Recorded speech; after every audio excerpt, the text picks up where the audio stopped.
नारद जी भक्ति सूत्र में कहते हैं कि इस दुनिया में सबसे छोटा बल है धन बल। बस वही हमसे खर्च नहीं होता। सबसे छोटा बल है धन बल। अगर हमने 12 महीने की तनख्वाह में से 1 महीने की तनख्वाह अगर ठाकुर के नाम से खर्च भी कर दी तो हम उसे पुनः प्राप्त कर सकते हैं, लेकिन धन बल हमसे खर्च नहीं होता। सारे बल हम लगा सकते हैं लेकिन यह बल हमसे खर्च नहीं होता, क्योंकि सबसे छोटा बल जो है और हमारे लिए सबसे बड़ा बल है। इसीलिए धन बल के लिए हमारे नारद जी भक्ति सूत्र में कहते हैं कि सबसे छोटा बल है धन बल, लेकिन धन बल से बड़ा है तन बल। अगर एक तन खराब हो गया या तन चला गया तो फिर वापस नहीं आएगा। इसलिए धन से बड़ा तन बल है, लेकिन तन बल से भी बड़ा बुद्धि बल है, और बुद्धि बल से भी बड़ा मनोबल है, और मनोबल से भी बड़ा आत्मबल है। और ये आत्मबल ना कट सकता है, ना मर सकता है और ना जल सकता है, लेकिन इस आत्मबल से भी बड़ा जो सबसे बड़ा बल है वो मेरे गोपाल का बल है, वो मेरे गोपाल का बल है, मेरे परमात्मा का बल है। जितने तारे गगन में उतने शत्रु होए कोई परवाह नहीं, जितने तारे गगन में उतने शत्रु होए, जापे कृपा गोपाल की बाल ना बाका होए, जापे कृपा गोपाल की बाल ना बाका होए। अब ठाकुर जी की कथा में हम आगे प्रवेश करते हैं तो वो आपके लिए आता है कि वक्ता कैसा होना चाहिए। श्री भागवत जी में ये बताया गया है कि वक्ता कैसा हो। वक्ता एक प्रकार का स्पीकर भी होता है, वो मैं हूँ। आप श्रोता हैं और मैं वक्ता हूँ, तो आपके लिए और मेरे लिए दोनों के लिए ये बात आई है। श्रोता 3 तरह के होते हैं। श्रोता समझ गए, काटने वाला, श्रोता सुनने वाला, और श्रोता सोने वाला। 3 तरह के श्रोता आप पर आते हैं। अब मेरे वक्ता मेरी बात आ रही है, अब आपकी बात करूं तो मुझे भी कैसे पीछे छोड़ दूं अपने आप को। आप कहेंगे हमारी कहे जाने, खुद की तो कुछ कहते नहीं। तो वक्ता कैसा होना चाहिए? वक्ता एक प्रकार का स्पीकर ही होता है और कुछ नहीं होता। बस स्पीकर सजीव नहीं है, और वक्ता यानी कि ये व्यासपीठ, मैं, आप श्रोता और मैं थोड़े से सजीव हैं, थोड़े से मोबाइल हैं। हम थोड़े से सजीव और थोड़े से मोबाइल हैं। इसमें और मुझमें कोई अंतर नहीं है। मैं जो बोलती हूँ वो ये बोलता है, ये क्या बोलता है जो मैं बोलती हूँ। अगर मानो कोई अंधा व्यक्ति इस पांडाल में आए, वो तो इस स्पीकर को ही माला फूल चढ़ा के चला जाएगा, क्योंकि आवाज़ उसे यहीं से आ रही है। तो इस स्पीकर में और मुझ में कोई अंतर नहीं है। हम क्या बोलेंगे? अरे हमसे तो जो राधा रानी बुलवा देगी वो हम बोलेंगे। तो वक्ता तो व्यासपीठ पे ऐसा ही होता है, जो राधा रानी की कृपा से बुलवा दे, बस वही मैं बोलती हूँ और कुछ नहीं बोलती हूँ। मेरे ठाकुर क्या बुलवाते हैं और क्या करते हैं और क्या करवाते हैं, इन तीनों चीज़ों पे ध्यान आपका आकर्षित करना चाहूँगी। जो आप कर सकते हैं, ध्यान दीजिएगा, जो आप कर सकते हैं वो मेरा ठाकुर भी कर सकता है। जो आप नहीं कर सकते वो भी मेरा ठाकुर कर सकता है। वापस से ध्यान दीजिए, क्योंकि तीसरी लाइन वजनदार है।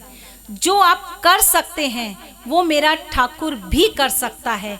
जो आप नहीं कर सकते वो भी मेरा ठाकुर कर सकता है। लेकिन जो आप सोच भी नहीं सकते वो भी मेरा ठाकुर कर सकता है, वो भी मेरा ठाकुर कर सकता है। प्रमाण को प्रामाणिकता की आवश्यकता नहीं। मैं आपके सामने बैठी हूँ और मुझे, मेरे परिवार को जानने वाले भी आपके सामने बैठे हैं। मेरे 7 पुश्तों में कोई व्यासपीठ पे नहीं बैठा। मैंने भी कभी नहीं सोचा कि मैं व्यासपीठ पे बैठूंगी, क्योंकि मैंने सोचा ही नहीं। सोच तो उसने रखा था, मैंने तो कुछ सोचा ही नहीं। मेरी क्या औकात, जैसे आप हो वैसी मैं हूं। फर्क इतना है, आप वहां हो मैं यहां हूं। उसमें मेरा क्या है?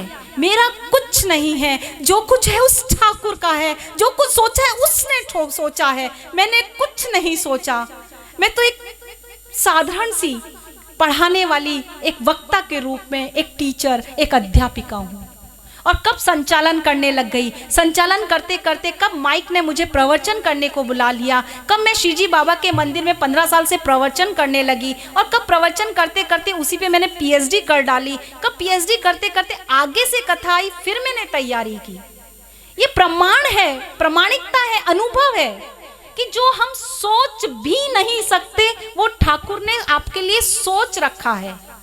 आप मुझे कल से देख रहे होंगे, जैसे आप रहते हो मैं वैसी ही हूँ, कुछ नहीं है, कोई वक्त अभी यहाँ से उठते मैं आपके साथ जमीन पे बैठ के ही खाना खाऊंगी, सब कुछ करूंगी। मेरी औकात क्या है, मैं हूँ क्या, व्यासपीठ पे बैठी हूँ, उससे कोई मतलब नहीं है। बच्चों, आप मेरे सामने युवा पीढ़ी बैठी है, आप जो सोच रहे हो, आप जो करना चाहते हो करो, लेकिन मेरे ठाकुर ने आपके लिए बहुत कुछ बहुत अच्छा सोच रखा है। इसलिए हमेशा ईमानदारी के रास्ते पे चलो, हमेशा सत्य के रास्ते पे चलो, हमेशा एकदम सतर्क होकर अपने लक्ष्य की प्राप्ति की ओर चलो। ठाकुर अपने आप आपका हाथ पकड़ लेगा, किसी समाज को आपके हाथ पकड़ने की आवश्यकता नहीं पड़ेगी। जब उसने अपना हाथ पकड़ लिया तो फिर दूसरों का हाथ पकड़ने की कहाँ आवश्यकता है। अरे हाथ क्या, तुम तो मेरी उंगली की एक चुटकी का नाखून पकड़ ले ठाकुर, मैं तो उसी में धन्य धन्य धन्य हो जाऊंगी, फिर और किसकी क्या मजाल है। बस मेरी युवा पीढ़ी से एक ही निवेदन, आप कोशिश कीजिए, आप प्रयत्न कीजिए, आप जरूर आगे बढ़ेंगे। ये व्यासपीठ आपको आशीर्वाद देती है। इसी के साथ हम आगे चलते हैं, अपने चिंतन से भी ऊपर उठकर राधा रानी आपके लिए क्या क्या नहीं कर सकती, ये आप सोच भी नहीं सकते। अतः श्रीमद् भागवत प्रत्यक्ष आपके लिए प्रसाद के रूप में आज यहाँ उपस्थित है, और यह प्रसाद हम सबको प्रभु की कृपा से मिल रहा है। हम श्रीमद् भागवत के स्कंदों की अब थोड़ी चर्चा करेंगे। आज और कल में हम प्रभु के 2 स्कंदों के विषय में चर्चा करेंगे। वह 2 स्कंद कौन से हैं? वो प्रथम और द्वितीय स्कंद प्रभु के चरण हैं, यानी हम प्रभु के चरणों से लेकर ऊपर की ओर जाएंगे। और मेरे श्रीजी बाबा को ध्यान से देखिएगा, क्योंकि मैं उसकी आगे व्याख्या करूंगी।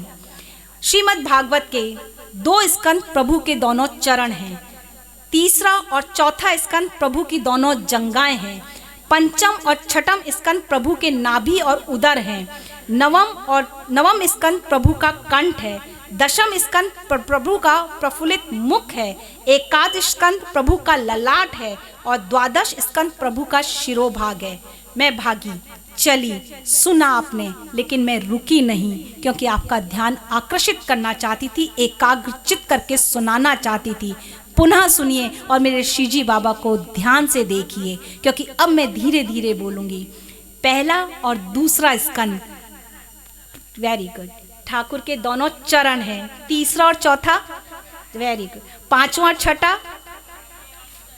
अब मेरे ठाकुर का हाथ कहाँ है ये देखिए, क्योंकि सतम और अष्टम स्कंद कहाँ है, कौन से हैं?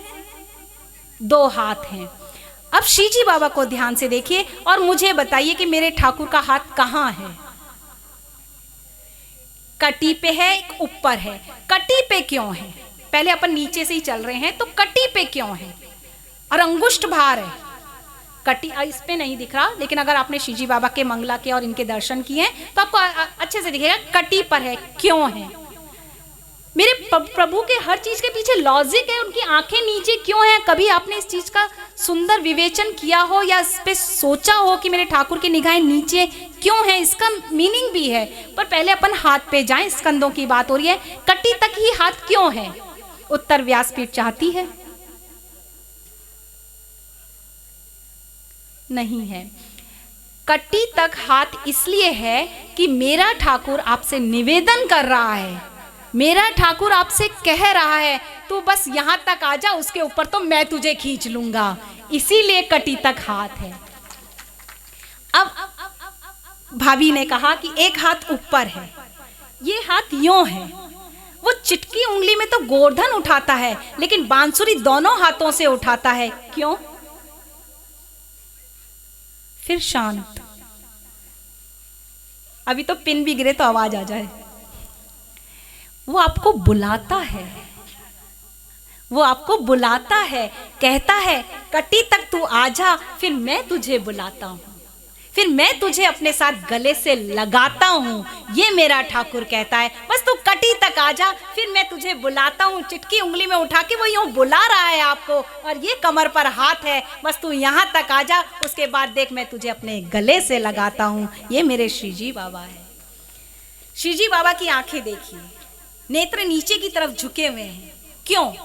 सामने क्यों नहीं देखते? हम ठाकुर तेरे दर्शन करने सम्मुख आते हैं, फिर तुझे हमें क्यों नहीं देखता है? तू नीचे क्यों देखता है? नहीं, मेरा ठाकुर भक्त वत्सल है, और जो भक्त उसके चरणों में आते हैं तो ठाकुर नीचे झुक के चरणों की तरफ ही देखता है। इसलिए मेरे ठाकुर की नजरें ऐसे हैं कि भक्त मेरे चरणों में आओ तो सही, मैं तुम्हें निहाल निहाल कर दूंगा, तुम्हें निहारता चला जाऊंगा। ये मेरे श्री जी बाबा हैं। एक बार श्री जी बाबा को याद करते हुए अपनी करतल ध्वनि से नादद्वारा तक आवाज पहुंचे, ऐसी ध्वनि के साथ उनका स्वागत और अभिनंदन कीजिए। जय। प्राचीन काल में एक युग में एक भागवत कथा होती थी और युगों तक उसका असर रहता था। आज रोज भागवत कथा होती है, हर चौराहे पे भागवत कथा होती है, पर असर एक मिनट भी नहीं रहता। क्यों? क्योंकि आज असुर के रूप में ये फोनासुर पीछा नहीं छोड़ता है। ये फोनासुर व्हाट्सएप चल रहा है, कहीं ना कहीं कुछ ना कुछ किसी का हिल रहा है, घंटी बज रही है, साइलेंट मोड पे वो नहीं जा रहा है, कहीं ना कहीं सबने अपना अपना फोन धीरे धीरे चालू रख रखा है। उसके पीछे क्या है? मैं फोन को बार बार छेड़ने को क्यों मना कर रही हूँ? क्योंकि हम उसके पीछे इस कथा का चिंतन और मनन नहीं कर पा रहे हैं। हम जो सुन रहे हैं बस सिर्फ सुन रहे हैं, हम जो सुन रहे हैं वो सिर्फ सुन रहे हैं, हम उसका चिंतन और मनन नहीं कर रहे हैं। कर्मों का पश्चाताप नहीं करने देता। जब आज हमें भागवत कथा प्रतिदिन सुनने को मिलती है, टीवी पे मिलती है, यूट्यूब पे मिलती है, मोबाइल पे मिलती है, सब जगह मिलती है, लेकिन फिर भी हमें ठाकुर नहीं मिलता, क्योंकि हम आजकल दूसरी बातों का चिंतन ज़्यादा करते हैं और हमारे ठाकुर का मनन कम करते हैं। जब आप किसी मेले में प्रथम दिन जाओ ना, सब चीज़ आपको महंगी मिलेगी, लेकिन जब आप मेले के अंतिम दिन जाओ तो सब चीज़ डिस्काउंट में मिलेगी। सब चीज़ प्रैक्टिकल बात है, कोई वो नहीं है। सेल लग रही है अभी, दीपावली ऑफर में आपको खूब सारी चीज़ें मिलेंगी। अमेज़ॉन ने भी लाया, मॉल में भी खूब सेल लगी, सब चीज़ आपने देखी। प्रैक्टिकल बात है जो चल रहा है आजकल। लेकिन यहाँ कौन सा मेला लग रहा है, उसी तरह ये दुनिया का मेला हमारे यहाँ लग रहा है। और उसमें भी इस कलयुग में राधा रानी ने ये भागवत कथा को बनाकर मानो हम जैसे कलयुगी जीवों को डिस्काउंट में श्रीमद् भागवत परोस कर हमारे सामने रख दी है इस दुनिया के मेले में, और इस भागवत कथा को हम सुन और सुना रहे हैं। ये हमारा डिस्काउंट में भागवत कथा मिली है। ये महामुनि व्यास ने लिखी है और राधा रानी ने शुक रूपी तोते को रटा रटा कर यहाँ पर भेजी है। हाँ, एक निवेदन करना चाहूँगी, व्यासपीठ पे एक शुक मुझे, चाहे वो कैसा भी हो, वो आ जाए तो कृपा, चाहे वो नकली आए चाहे असली आए, शुक ठाकुर जी, लालन जी, गाय और तुलसी। व्यासपीठ ये चाहेगी क्योंकि गोचारण लीला होगी तो गाय भागवत जी के साथ आवश्यक, लालन जी आवश्यक, जैसे भी जो भी हो। आप सभी से निवेदन है जो जिसकी व्यवस्था कर सके वो इसकी व्यवस्था करें, यजमान परिवार को सहयोग प्रदान करें। सुलभता दे दी, डिस्काउंट में देकर हमें भागवत जी देकर डिस्काउंट में दी तो हमें सुलभता दे दी। और वो जो वस्तु सुलभ में मिल जाती है तो इसका अर्थ ये नहीं है कि वो सामान्य है। अरे ये तो बड़े आराम से मिल जाती है, इसके लिए क्या परेशान होना। क्योंकि जो डॉक्टर आराम से मिल जाता है ना, उसकी कोई वैल्यू नहीं होती। और जिस डॉक्टर के लिए लाइनें लगती हैं, जी आशीर्वाद खोल के, दुधारू बछड़ा है साथ में, बस इस हाथ को, इस हाथ को। फिर इसकी पूजा अर्चना पंडित जी से निवेदन करूंगी कि आप जब उठें जब कर दें जी। तो जो डॉक्टर हमको आसानी से मिल जाता है तो इसका मतलब यह है कि उस डॉक्टर की कोई वैल्यू नहीं है।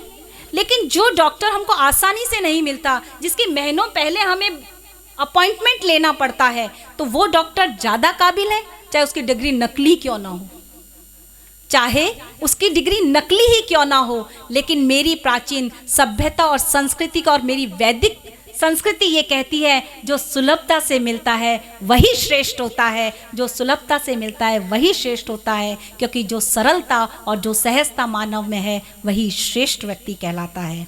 पहले एक पेड़ के नीचे कथा हो जाती थी, अब कूलर, पंखे, एसी सब है, फिर भी कथा में मन नहीं लगता। निंद्रा रानी आकर हमको घेर लेती है।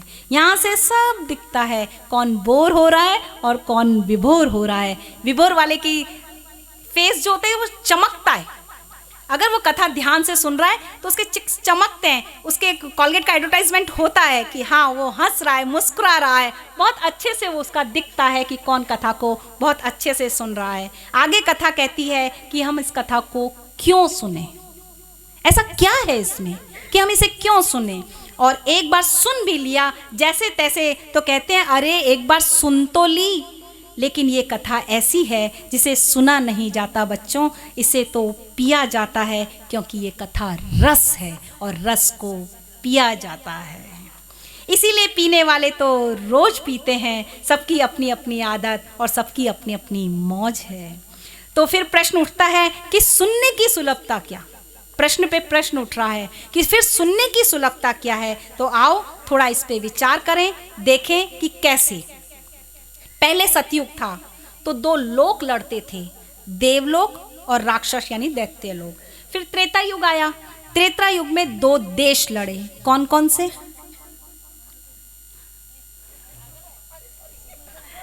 त्रेता युग है अवध और लंका, अयोध्या और लंका। फिर द्वापर युग आया तो दो परिवार लड़े, तो कौन से वो दो परिवार? कौरव और पांडव। अब लेकिन ये कलयुग है और अब एक ही व्यक्ति अपने आप से लड़ता है, क्योंकि उसी के अंदर राम है और उसी के अंदर रावण है। अब एक ही व्यक्ति है इस कलयुग में जिसके अंदर राम भी है और रावण भी है। राम कहता है सच बोल, तो रावण कहता है थोड़ा झूठ बोल ले। राम कहता है सुबह जल्दी उठ, तो रावण कहता है अरे थोड़ा सोता रहे। राम कहता है चल कथा में बैठने को चलते हैं, कथा सुनने को चलते हैं, तो रावण कहता है उठना पिक्चर देखने को चलते हैं। राम कहता है अरे क्या कथा में मजा आ रहा है, और रावण कहता है कहाँ आके फंस गया। आप ही के अंदर दोनों चीजें चल रही हैं। अब राम और रावण में जीतेगा कौन? जो ज्यादा बलवान होगा। अगर आपका रावण बलवान है तो आप कथा से उठ के चले जाएंगे, लेकिन आपका राम बलवान है तो आप कथा में बैठे रहेंगे। और जिस दिन राम और रावण से ज़्यादा राम बलवान हो गया, राम का आहार आप उसको दो। राम जिस दिन 51 हो गया और रावण जिस दिन 40 रह गया, उस दिन आपका राम जीत जाएगा और आपका उद्धार हो जाएगा और आपको मोक्ष मिल जाएगा। राम और कृष्ण का आहार लो, बस कथा का यही उद्देश्य है। कोशिश करो हमारा रावण कमजोर होता जाए और हमारा राम बलवान होता जाए। अब चलते हैं आनंद के धाम बद्री धाम में, बद्री का आश्रम में, जहाँ श्री नारद जी और सनकादिक ऋषियों का मिलन हुआ है। श्री सूत जी कहते हैं व्यास जी के पुत्र श्री सुखदेव जी ने कलयुग में जीवों के काल रूपी नाग का विनाश करने के लिए श्रीमद् भागवत का शास्त्र सुनाया। एक दिन सनकादिक चारों ऋषि सत्संग के लिए विशालपुरी में अर्थात बद्री का आश्रम में इकट्ठे हुए, एकत्रित हुए। इधर भ्रमण करते हुए नारद जी भी वहां पहुंच गए। नारद जी ने ऋषियों से बोले अब पृथ्वी पे ना कोई ज्ञानी रहा है, ना कोई सिद्ध रहा है और ना ही कोई योगी रहा है। हे ऋषियों, मैं कलयुग में दोष देखता आ रहा हूँ, पृथ्वी पर भ्रमण करता आ रहा हूँ। जब मैं वृंदावन में पहुँचा तो हे ऋषियों, मैंने वहाँ एक युवती को देखा, वह बड़ी दुखी थी। उसकी गोद में दो वृद्ध लगभग मृत प्राय से दो युवक लेटे हुए थे, उसकी जंघाओं पे पड़े हुए थे। वह उन दोनों पुरुषों को कभी पागलों की तरह प्यार करती तो कभी रो रो कर उनके शरीर को सहलाती थी। उसके पास में दो और युवतियाँ खड़ी थीं। मैंने जब उनसे पूछा हे देवियों, आप कौन हो, तब उन्होंने कहा हम गंगा और यमुना हैं और ये भक्ति है। मैंने फिर भक्ति से पूछा आपकी गोद में ये लगभग मरे हुए से ये वृद्ध प्राणी कौन है, तब वह रोती हुई सी बोली, हे ऋषि, मैं भक्ति हूँ और ये दो जो व्रत पुरुष हैं ये दोनों मेरे पुत्र हैं। इनका नाम ज्ञान और वैराग्य है। ये जो दो युक्तियाँ आपके सामने खड़ी हैं, ये गंगा और यमुना मेरी सेवा करने में लगी हुई हैं, लेकिन फिर भी मुझे शांति नहीं मिल रही, मुझे शांति नहीं मिल रही।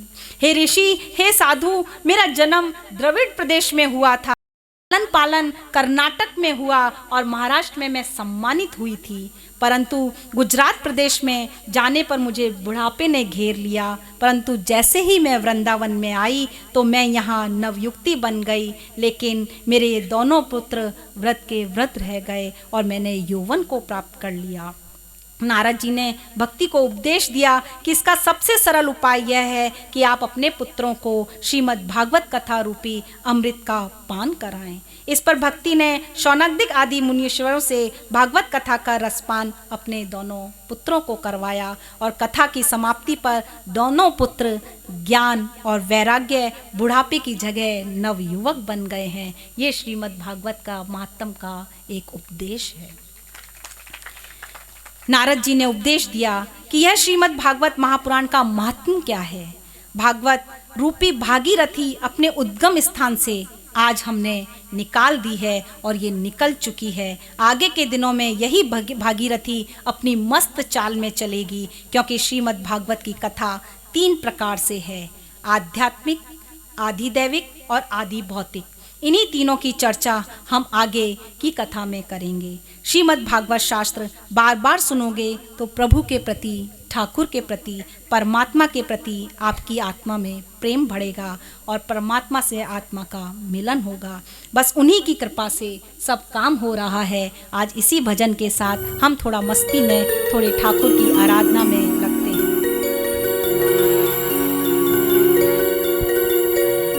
मेरा आपकी कृपा से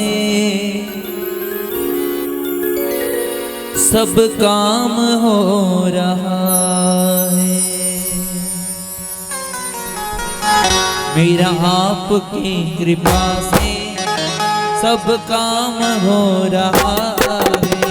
मेरा आपकी कृपा से सब काम हो रहा है। ताली की सेवा के साथ आप सबके काम बनेंगे।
करता नहीं मैं कुछ भी, सब काम हो रहा है। करता नहीं भी सब काम हो रहा है।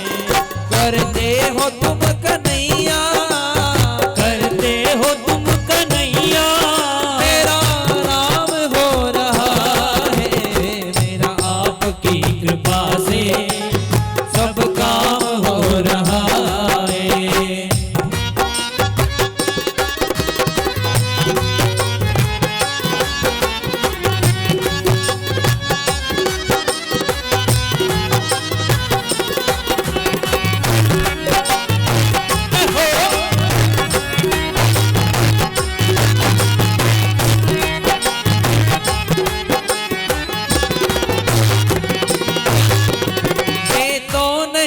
हूँ काबिल तेरा प्यार कैसे पाऊं, नहीं हूँ काबिल तेरा प्यार कैसे पाऊं। अरे मैं तो नहीं हूँ काबिल तेरा प्यार कैसे पाऊं, मैं तो नहीं हूँ काबिल तेरा प्यार कैसे पाऊं।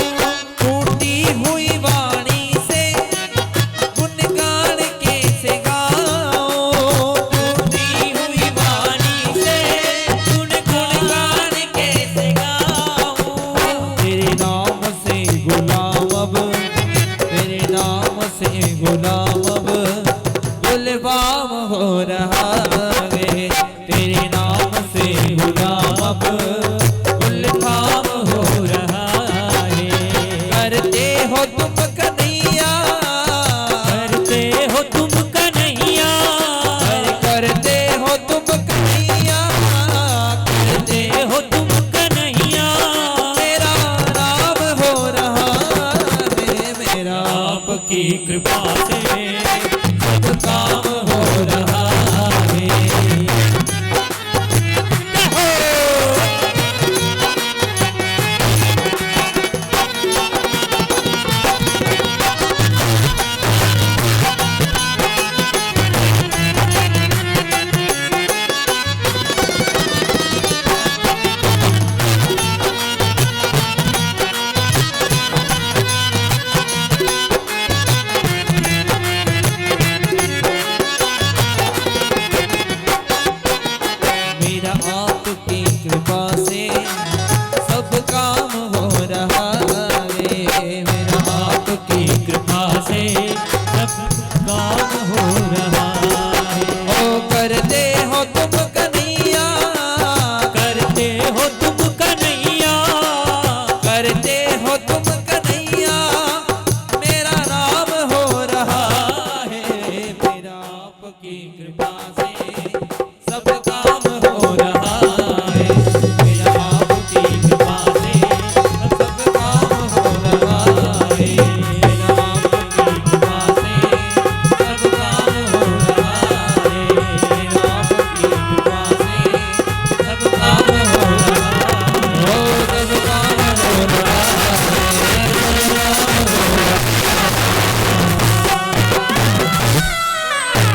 कन्हैया लाल की जय।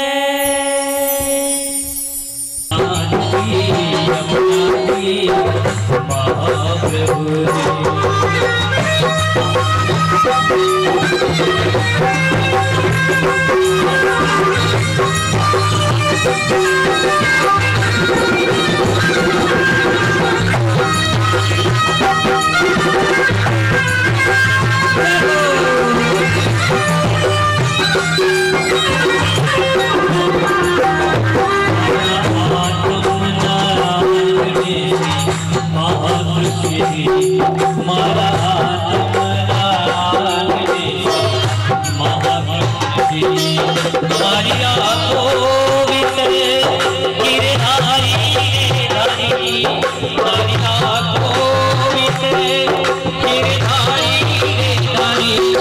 मैं तो तन मन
राधा कृष्ण विराजमानी नाथ जी, यमुना जी महाप्रभु जी।